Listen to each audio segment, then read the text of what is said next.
Sir अगला सवाल ये है कि जो लोग ऑपरेशन करवा लेते हैं एक बार पाइल्स का और उसके बाद भी वो प्रॉब्लम ठीक नहीं होती, थोड़े समय बाद फिर से वो प्रॉब्लम आ जाती है, तो उस पे क्या ट्रीटमेंट हो सकता है? आपके पास लोग आते हैं तो आप कैसे उनको डील करते हो? देखिए, जो लोग ऑपरेशन करवाते हैं वही बेसिक चीज़ें, जब वो दोबारा फिर वही गलतियां करते हैं तो फिर वो प्रॉब्लम आती है। क्योंकि बीमारी जो हमारी आंतें हैं उनका जो हमारे जो मेन जो कॉज है बीमारी का, उसको हम ठीक नहीं करते और आंतों की स्थिति यथा वैसी बनी रहती है, तो उनको दोबारा प्रॉब्लम आनी स्वाभाविक है। लेकिन हमारी जो मेडिसिन है, जो हम मेडिसिन देते हैं, उससे पाइल्स जड़ से तो ख़त्म होती ही है, लेकिन साथ में जब पेशेंट को समझाया जाता है कि आपने ये नियमों का पालन करना है, ध्यान रखना है अपना, अगर कहीं गलत खाया जाए तो उसको बार बार नहीं खाना। तो क्योंकि हर एक जब एक कोई रोग हो जाता है शरीर में, उसकी टेंडेंसी बनी रहती है उसकी। तो ऐसे ही हमारा जो लीवर है, कई बार हम जब ऐसा गलत खाते हैं तो लीवर जो हमारा जो है वो सही तरीके से जब भोजन का पाचन नहीं करता, तो फिर ये स्थिति जाके ये जो इन्फ्लामेशन है या भोजन का सड़ना है, सारी चीज़ों का ये जितना भी ये सारे का सारा इंटरनल सिस्टम बिगड़ जाता है, पाचन शक्ति बिल्कुल बिगड़ती है और उसकी वजह से ऐसे रोग जो है वो पनपते हैं। और उससे मैंने देखा कि इससे भी बड़ी बड़ी बीमारियां उसके बाद पैदा हो जाती हैं, जिनका मैं नाम भी नहीं लेना चाहता हूं। तो इन चीज़ों से डरना चाहिए, ये थोड़े कहे को ज़्यादा समझना चाहिए और अपना ध्यान रखना चाहिए। तो मतलब ये ऑपरेशन की आवश्यकता नहीं है। अगर आयुर्वेद की सही चिकित्सा उनको मिले तो ऑपरेशन की बिल्कुल ज़रूरत नहीं है। तो सर अगले टॉपिक पे चलते हैं। अभी हम बात करने जा रहे हैं डायबिटीज़ के बारे में। तो मोस्टली हमने ऐसे ही सुना है कि जो ज़्यादा मीठा खाता है उसको डायबिटीज़ हो जाती है, तो सच में यही कारण है? अगर कुछ और कारण है तो वो आप बताइए। देखिए, डायबिटीज़ के बहुत सारे रीज़न हैं। हेरिडिटी है, किस परिवार में किसी को हुआ उसको खतरा रहता है, तो किसी के नाना नानी को हुआ, दादा दादी को, तो उसको खतरा रहता है। फिर उसके बाद हमारा गलत खान पान, पहले लोग गुड़ खाते थे, शक्कर खाते थे, अब चीनी, सीरा, इन सब का यूज़ होता है। फिर जंक फूड, हमारा पाचन वो सही नहीं है और वो सही ना होने की वजह से हमारे शरीर का पाचन जो हम सही नहीं खाते तो पाचन सही नहीं होता। पाचन सही नहीं होता, लीवर में, हमारे पाचन शक्ति में कई गड़बड़ियाँ पैदा होती हैं। जो हमारा पेनक्रियाज है, वो पेनक्रियाज फिर हमारा वीक हो जाता है और उसकी वजह से ये शुगर रोग होता है। और ये जो शुगर डायबिटीज़ है, ये होता क्यों है, ये समझने की ज़रूरत है। जैसा कि आप पूछ रही थी, इस रोग में क्या होता है, अमूमन गलतियां होती हैं। अगर हम चाहें तो अपनी किचन में इसको ठीक कर सकते हैं, लेकिन गलतियां क्या होती हैं? गलतियां ये होती हैं कि हम समझ लेते हैं, बहुत जल्दी समझ लेते हैं हम रोगी बन गए इसके। जैसे ही डॉक्टर ने इसको चेक किया, थोड़ा सा आपका लेवल ऊपर गया और आपने गोली खाना शुरू कर दिया। आपने गोली खाना शुरू कर दिया, आप नहीं भी रोगी, मतलब रोगी बन गए। वो गोली जाके क्या करती है, आपके जो ग्लूकोज है, जो आपका एक्स्ट्रा ग्लूकोज है, उसको ग्लाइकोजन में कन्वर्ट करती है। ग्लाइकोजन में जब कन्वर्ट होता है तो आपका जो अपना पेनक्रियाज है, जो आपकी गोली काम कर रही है, आपका पेनक्रियाज नहीं काम करता, जबकि वो काम उसका है। उसको आपने ताकत देनी है, उसको बल देना है, अपने सिस्टम को बल देना है। तो आपका जो पेनक्रियाज है वो काम नहीं करेगा, आपकी दवाई काम करेगी, तो आपके पेनक्रियाज को वो बल, वो कार्य क्षमता उसकी धीरे धीरे कमज़ोर हो जाती है। तो फिर हम थोड़ा सा भी मीठा खाते हैं तो शुगर लेवल बढ़ता है, बॉडी फिर गोली की डिमांड करती है जो आप ले रहे हो। तो ये नहीं होना चाहिए। आप अगर फल खाते हैं, फ्रुक्टोज खाते हैं, हरी सब्जियां खाते हैं, उसी से शुगर लेवल ठीक हो सकता है। लेकिन अगर आपको शुगर बहुत ज़्यादा है, मान लो आपका 110 है, 120 है, 125 है सुबह मॉर्निंग, तो आप अपने घर में ही ठीक हो सकते हैं। अगर आपका डायबिटीज़ लेवल खाली पेट 150 है, 160 है, तो आप आयुर्वेदिक मेडिसिन लें जिससे आपका पेनक्रियाज एक्टिव हो और वो अपने आप उसको मैनेज करे। आपने अपनी दिनचर्या का ध्यान रखना है, हम बताते हैं उसमें पेशेंट को दिनचर्या का ध्यान रखें। तो इस तरीके से हम बिगाड़ लेते हैं अपने आप को।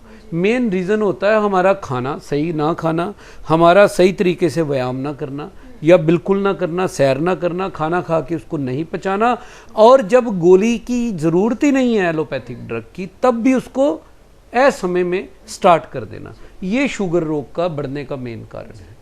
तो अगर किसी को हो गया है ये रोग, डायबिटीज़ हो गई है, तो क्या सिम्टम्स हैं जिससे हमें पता चलेगा कि हमें डायबिटीज़ हो गई? देखो, बहुत सारे पेशेंट्स को बहुत सारी प्यास लगती है, कमज़ोरी का एहसास होता है, उनके जो प्रमेह जैसे उसका होता है, यूरिन में बहुत सारी चीज़ें, कई बार उसमें स्मेल आती है या कोई गंदला या गाढ़ा पदार्थ निकलता है, तो उससे भी अंदाज़ा लगाया जा सकता है। आँखों की नज़र कमज़ोर हो रही है आपकी, ऐसे समय आपको ऐसे ही थकावट महसूस हो रही है, बहुत सारी, मैं जैसे बोला, प्यास लगे, तो कुछ ऐसे कारण, घबराहट हो कई बार, तो उनको अपना शुगर लेवल कुछ भी असामान्य आपको लगे बॉडी में, तो आपको अपना शुगर लेवल चेक करना चाहिए।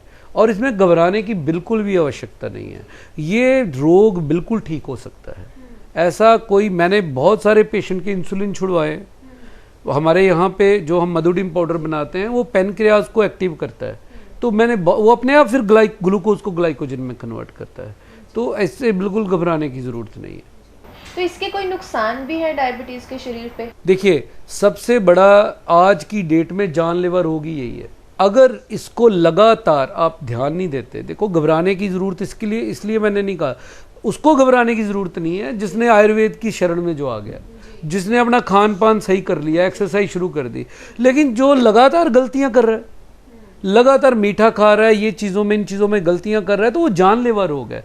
समझ लीजिए आपके पीछे कोई कुल्हाड़ी लेके खड़ा है, वो कभी भी आपका गला काट सकता है, वो ऐसा दुश्मन है जो आपके पीछे खड़ा है। तो ये ध्यान रखना है, ये इस रोग से ही आप ऐसे करिए, किसी भी हॉस्पिटल के आईसीयू में जाइए, आप वहाँ पे जाके किसी रोगी की या उसके परिवार वाले की इंटरव्यू लीजिए कि आपका रोगी यहाँ क्यों है, वो कहेगा डायबिटीज़ है, 90% वो डायबिटिक होंगे। और एक डायबिटीज़ के रोगी का एक स्लिप बनता है, एंड में इतनी मोटी फाइल बन जाती है और आईसीयू में एडमिट हो जाता है, और आईसीयू में वो फाइल भी बढ़ती चली जाती है, और एंड में क्या होता है, एंड में डेथ होती है।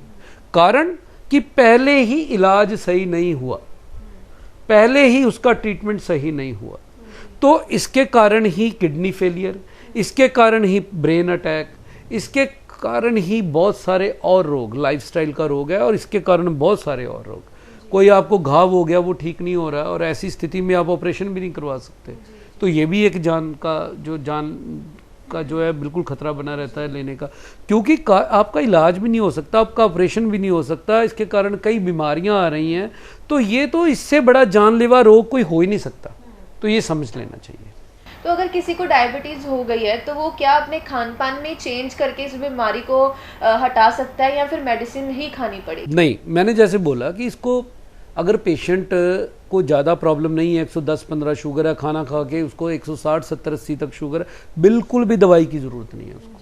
वो अपनी डाइट से, उसकी किचन में देखो मेथी बन रही है, उसकी किचन में हल्दी है, उसकी किचन में जीरा है, उसकी किचन में गिलोय हो सकती है, उसकी किचन में दालचीनी हो सकती है, उसकी किचन में और सारी इतनी औषधियाँ हैं, वो अगर अपनी किचन, उसमें बेसन है, बहुत सारी चीज़ें हैं, नॉर्मली सिंपल चीज़ें जिससे डायबिटीज़ हमारी ठीक हो सकती है। दूसरा, वो अपने आहार विहार को समझे, अपने वात पित्त कफ को समझे, हम हेल्प करेंगे उनकी। तो मतलब उसको, अगर पेशेंट का अर्ली स्टेज में, तो उसको किसी भी दवाई की ज़रूरत नहीं है। और दवाई की, अब डॉक्टर कहेंगे, बहुत सारे लोग कहते हैं दवाई की तो ज़रूरत है, ये बढ़ गया, टाइम से दवाई ले ले, नहीं तो तेरी बीमारी जो है बड़ी हो जाएगी। लेकिन बड़ी ही गोली खाने से होती है बीमारी। हमने अपना खान पान तो सेट नहीं किया, उसको सही नहीं किया, गोली शुरू कर दी। अब गोली, लगता है कि मैंने गोली खानी शुरू कर दी तो मेरा तो इलाज हो गया, वो गोली इलाज नहीं है, उसी गोली से इंसुलिन तक जाता है बाद। तो मतलब उसको, उसका जो मेन रीज़न है उसको देखना है, उसके ट्रीटमेंट का जो रोग का कारण है उसको देखना है, अगर उसको देख लिया तो ठीक हो जाता है। तो अगर डायबिटीज़ हो ही गई है, अगर मेडिसिन ट्रीटमेंट स्टार्ट कर दिया, तो इससे क्या डायबिटीज़ परमानेंटली ठीक हो जाती है, या फिर इसको सिर्फ कंट्रोल ही किया जा सकता है? नहीं, अगर एलोपैथिक दवाई ले रहा है तो वो कोशिश करनी चाहिए उसको बंद करने की, साथ में आयुर्वेदिक दवाई अगर लेंगे तो धीरे धीरे उसको बंद कर देते हैं। ये नहीं है कि बहुत सारी, अगर शुगर रोग बढ़ गया है, बहुत हाई स्टेज पे चला गया, तो उस गोली, उसकी जो भी ट्रीटमेंट एलोपैथी का, उसको हम एकदम से बंद नहीं करवाते, फिर साथ में अपनी मेडिसिन देते हैं साथ में उसको आहार विहार उसका दिनचर्या के बारे में बताते हैं, उसको ये बोलते हैं कि ये आपने खाना है, ये नहीं खाना है, इस तरीके से उसने अपनी दिनचर्या को सेट करना है। तो अगर ऐसा पेशेंट करते हैं तो धीरे धीरे उसकी आयुर्वेदिक एलोपैथिक दवाई बंद होती है, फिर धीरे धीरे आयुर्वेदिक दवाई बंद होती है, धीरे धीरे सिर्फ उसका जो किचन में उसकी जो मैनेजमेंट है वो रह जाती है और कुछ नहीं, तो पेशेंट बिल्कुल ठीक हो सकते हैं। तो अगर आयुर्वेद की बात करूं तो आयुर्वेद में डायबिटीज़ का इलाज है, कौन कौन सी जड़ी बूटियां हैं जो इसके लिए प्रयोग की जाती हैं? आयुर्वेद में तो आपकी किचन में ही बहुत सारी जड़ी बूटियां हैं, फिर उसके बाद क्लासिकल योग आ जाते हैं। तो आयुर्वेद में बहुत सारे जैसे कॉमन जैसे बिल्वपत्र हैं, जैसे इसमें आपका विजयसार बूटी है, उसमें आपका जो है मधुनाशनी है, उसमें बहुत सारी जड़ी बूटियां हैं, जैसे उसमें हल्दी भी आ गई है, उसमें आ गया मेथी बीज आ गए हैं, उसमें नीम के बीज, ऐसी बहुत सारी दवाइयाँ हैं। आयुर्वेदिक शास्त्रों में जो क्लासिकल योग है, चंद्रप्रवटी बहुत काम करती है, उसमें वसंत कुसुमाकरस काम करता है, बहुत सारी चीज़ आपकी किचन में बहुत सारी चीज़ें हैं। सर अगर डायबिटीज़ का इलाज आयुर्वेद में देखा जाए तो इसका आयुर्वेद में इलाज है, और कौन कौन सी जड़ी बूटियां हैं जो इलाज कर सकते हैं? देखिए आयुर्वेद में इसका संपूर्ण इलाज है। आयुर्वेद केवल औषधि से इलाज नहीं करता, आहार विहार दिनचर्या ये मैंने सब बोला, अपनी ऋतुओं के हिसाब से भोजन करना, और भोजन जो जिस ऋतु में जो चीज़ें हमें मिल रही है उनका प्रयोग करना, और मैक्सिमम एक्टिव डाइट जो जीवनीय जिसमें शक्ति है, जैसे हमारे हरी सब्जियां हैं, फल है, उसका प्रयोग करना। तो इसको अगर किया जाए, और जो पेशेंट की मैंने बोला है कि अगर उसका फर्स्ट स्टेज पे जैसे अगर सुबह का अगर 10% या 20% बढ़ा हुआ है और खाना खाने के बाद 20% बढ़ा हुआ है, तो वो इसका इलाज अपनी किचन में कर सकता है। अगर उससे ज़्यादा प्रॉब्लम है उसको, तो उसके लिए बहुत सारी जड़ी बूटियां हैं, उसके लिए तो बहुत सारे, जैसे हम तो प्रोडक्ट सबको मिलाकर बनाते हैं, उसमें आयुर्वेदिक शास्त्रों में जो क्लासिकल योग वो भी डलते हैं, कुछ बसमें डलती हैं। तो जैसे जड़ी बूटियां जो हैं, जड़ी बूटियों में जो मेनली उसमें बिल्वपत्र है, जामुन के जो गुठली है उसका, करेले के बीज का यूज़ होता है, विजयसार का यूज़ होता है, और हमारे हल्दी का भी उपयोग होता है उसमें। तो ऐसी बहुत सारी जड़ी बूटियां हैं, नीम के जो निमोली है उसका प्रयोग होता है। तो ऐसी बहुत सारी जड़ी बूटियां हैं जिनका प्रयोग होता है, उसको इस्तेमाल की जा सकती हैं। बाकी वात पित्त कफ के हिसाब से कुछ प्रोडक्ट्स होते हैं, उसको सेटल किया जाता है और वो ठीक हो जाते हैं पेशेंट। तो अगर जिस पेशेंट को डायबिटीज़ हो वो खुद मॉनिटर कर सकता है उसको? वो तो आजकल ग्लूकोमीटर है, उससे वो टेस्ट कर सकता है। तो अगर कोई इन्फेक्शन हो गई है डायबिटीज़ की वजह से, तो ये कोई गंभीर रूप धारण कर सकती है? इन्फेक्शन डायबिटीज़ से होने का खतरा तो रहता है अन्य बीमारियों से। किसी और कारण से अगर इन्फेक्शन हो गया और अगर आपको डायबिटीज़ है तो उसको क्योर करना मुश्किल हो जाता है, उसको ठीक करना मुश्किल हो जाता है। तो इसलिए डायबिटीज़ खतरनाक रोग है।